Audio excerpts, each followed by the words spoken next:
महाराष्ट्रातील कानाकोपऱ्यातील राजकीय, सांस्कृतिक, क्रीडा, शैक्षणिक, आर्थिक, आध्यात्मिक, सामाजिक व गुन्हेगारी वृत्तांचा आढावा देणारं न्यूज चॅनल म्हणजेच ब्रेकिंग न्यूज लाईव्ह नाशिक। आम्ही दाखवतो देशाची सत्य परिस्थिती।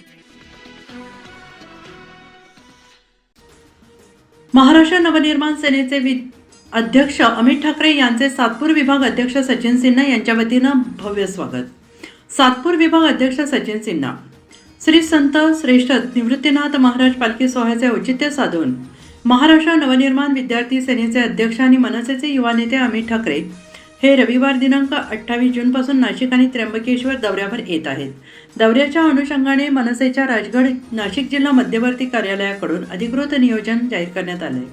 दरम्यान यावेळी मनसेचे प्रदेश उपाध्यक्ष तथा माजी स्थायी समिती सभापती सलीम मामा शेख यांच्या मार्गदर्शनाखाली सातपूर विभाग अध्यक्ष सचिन सिन्हा यांच्या वतीनं अमित ठाकरे यांचे त्र्यंबक रोडवरील सातपूर कॉलनी येथील श्रीराम चौक परिसरात फटाक्यांच्या आतिषबाजी, ढोल ताशाच्या गजरात, शाल, श्रीफळ आणि गुलाब पुष्प देऊन भव्य असा स्वागत समारंभ करण्यात आला।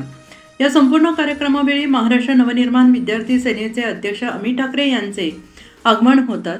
ढोल ताशांच्या गजरासह फटाक्यांच्या आतिषबाजीने परिसर दुमदुमून गेला। यावेळी महाराष्ट्र नवनिर्माण सेनेचे राजसाहेब ठाकरे, तुम आगे बढ़ो, हम तुम्हारे साथ है, अमित ठाकरे, तुम आगे बढ़ो, हम तुम्हारे साथ है अशा घोषणांमुळे परिसरात उत्साहाचं वातावरण निर्माण झालं होतं। या प्रसंगी सत्यम खंडारे, विशाल भावले, वैभव रोंदळ, ज्ञानेश्वर बगडे, किशोर वडजे, गणेश जायभावे, बापू जाधव, श्याम बराडे, मयूर शिंदे, प्रमोद लोहाडे, श्याम बोराडे तसेच सातपूर मनसेचे पदाधिकारी, कार्यकर्ते मोठ्या संख्येनं सहभागी झाले होते।